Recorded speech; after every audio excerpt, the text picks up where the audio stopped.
Hello, my fabulous book friends. Welcome back to my channel. I know it's been a hot minute. I'm so sorry, but you know what? I'm trying. I will do better, I promise. So I figured, why not celebrate I'm just moving books with my feet. Why not celebrate the return to my booktube channel with the mid-year book freakout tag? I've seen this going around. It looks like a ton of fun, so I'm like, okay, let's just do it. I've never done one before, so this could get a little hectic. I think my reading so far this year has been not as good as last year. Like, it's been so-so. I've had some pretty good months. I've had better reading experiences, but you know what? It's fine. All right, so the best book I've read this year is also probably my biggest surprise, technically, is Tender is the Flesh. I didn't think I would like it. Everyone was talking about how gory it was and how they couldn't eat meat after that. Yes to the gore, kind of, but like it's so clinical when it's whatever's happening is being experienced that like by the time the actual gore comes right at the end, it's like, oh, okay, well, I'm a pro at all this blood stuff. I can read this. I really also love that this book packs in a lot of social issues. I think that was really great. And it's just, I think I really love dystopian fiction. I want more.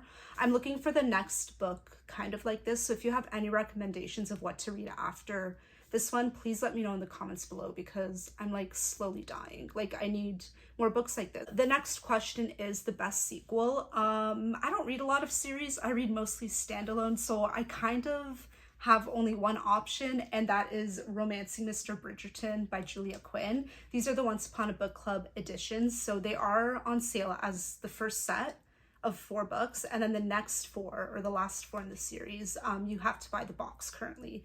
Everything is pre-ordered. Just use code ReadingMaria10 on the Once Upon a Book Club website for a discount.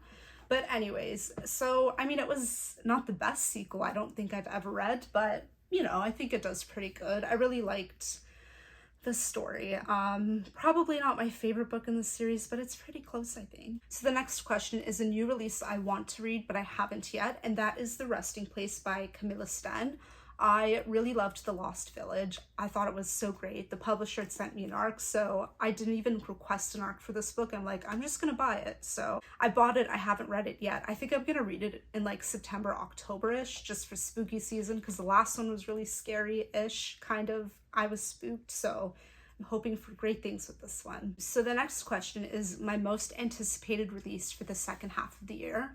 Definitely Whiteout by a bunch of authors. I have the book with me. They wrote Blackouts, like Tiffany D. Jackson, Angie Thomas, maybe Nick Stone, I can't remember, but like all of those authors, they did a book called Blackout of summer or 2 ago, and now Whiteout, so like the winter version is coming out in November, and like, let me tell you, I already pre-ordered it before it was even announced. So like, not announced, but like the cover was revealed, I meant. So very excited for that one. I loved Blackout. As you know, anthologies, short stories, they're my thing. Oh, the biggest disappointment this year. This isn't an easy one. It wasn't an easy decision, more so that I'm actually going to make a separate booktube video of some of my biggest disappointments this year in terms of like how much I actually read them. But anyways, so I regrouped, I thought about it, and I had to choose What Strange Paradise by Omar El-Akkad. It really hurts me to have chosen this book, but it won the 2021 Scotiabank Giller Prize Award for Fiction, which is like the biggest Canadian fiction prize. It's like it's like a huge thing. So I read it and I'm like, well, the ending wasn't the best. It was not an okay story. It was really great. I can see why they chose this as the winner because it is very literary, but it's just, I can't get out of my head like The Boat People by Sharon Bala, which I really loved that book and I loved the writing of that. And then I think I just can't help comparing it to this book, and it's like, you know, it's the whole refugee thing, and I don't know, it's just, I expected more. And you know what, I know a lot of people loved it, so good for you. I'm glad you got a lot more out of it than I did, but I just think that for the price I paid for it and then for the story that I got, it's just, something doesn't add up. All right, the next book is my biggest surprise, and that is definitely From Ant to Eagle. I read this on ebook. It was free on Kobo Plus, their subscription service. So I'm like, my best book friend recommended it to me. So I'm like, oh my God, a middle grade book. All right, I'll read it just because, because you want me to. And then it made me cry. Like, I haven't cried so hard with a middle grade book or just any adult book in general. Like, it was really sad. It deals with kids with cancer. So, like, that should automatically tell you, like, oh, damn, like, this is a heavy book, especially for a middle grade novel. But I really liked it as, like, an adult in their mid to late 20s. Like, holy crap. So yeah, definitely recommend it, especially if you want a good cry. Moving on to favorite author or debut author or new to you author that is your now new favorite. Wow, that's a lot of favorites. But anyways, I read and adored Notes on an Execution. This author only has one other book, so I don't have much to choose from, unfortunately, in terms of backlist, but I'm really looking forward to just whatever this author comes out with, because this book was great. It's about a serial killer and they're counting down his hours to like his death sentence, but we're seeing him through the eyes of like the woman he's been around or hurt or stuff like that. So, oh my God, just really greatly executed. Please read this. Plus it's purple. I feel like there's not enough purple books in this world. So yeah, spread the purple book love. Newest fictional crush. It did not take me even 2 seconds to think about this, but it is definitely Nathan from The Roughest Draft. I just love him. Another book about books, by the way, except like with the writer's perspective. Yeah, like Nathan, he's just the it guy for me. Like, ugh, gotta love a broody dude. All right, my newest favorite character is Nora from Must Love Books. I enjoyed this book so much. Another, obviously, book about books. If you work in publishing, you will get the publishing humor in this. It was so great. But I really loved Nora as a character, like trying to find her place in publishing and what she actually wants out of a job. And maybe there's other factors in her life that are holding her back, stuff like that. So I found her really relatable to me, at least. So yeah, that's why I loved it. I know this is an arc. I still have to buy a finished copy, but when I see it out in the wild in a bookstore. But yeah, like very, very highly recommend this book. A book that made me cry is the next one. And I kind of hinted that, like, From Ant to Eagle, I haven't sobbed at all like that really with any other book this year, but I did have to choose something different. So I chose Tell Me How to Be by Neil Patel.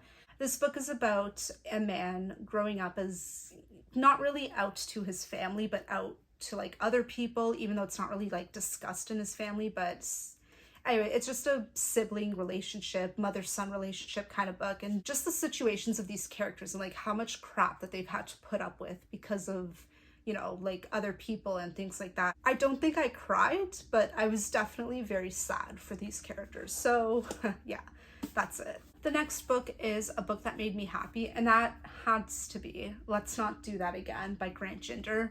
This is contemporary fiction turned cozy mystery by the end. It was hilarious. Such a fun ride, very dramatic. It kind of reminds me of something Stephen Rowley would write, which I love his books. I love Stephen so much. But yeah, this was really great. It was an adventure. Let's just keep it at that. A political adventure. All right. Prepare yourselves for this one. So this is the most beautiful book I have bought or received. This one I bought, and just look at this.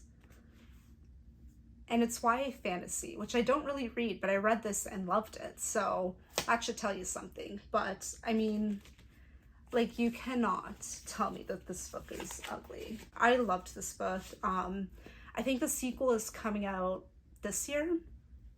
Yeah, I think it comes out in August, actually. So I don't have to wait long to figure out what happens in this duology, which is, if anyone who just doesn't like long series, pick this up, because it's like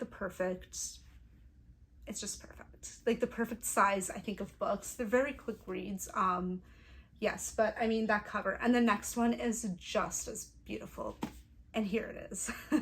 Like, look at that. I mean, how could you not have these books on your bookshelf, even if you don't read them, right? All right, and the final question is, what books do you need to read by the end of the year? I'm just looking at my TBR. It's just ridiculous. And my TBR cart that's right beside me here. But I don't think I want to choose a specific book.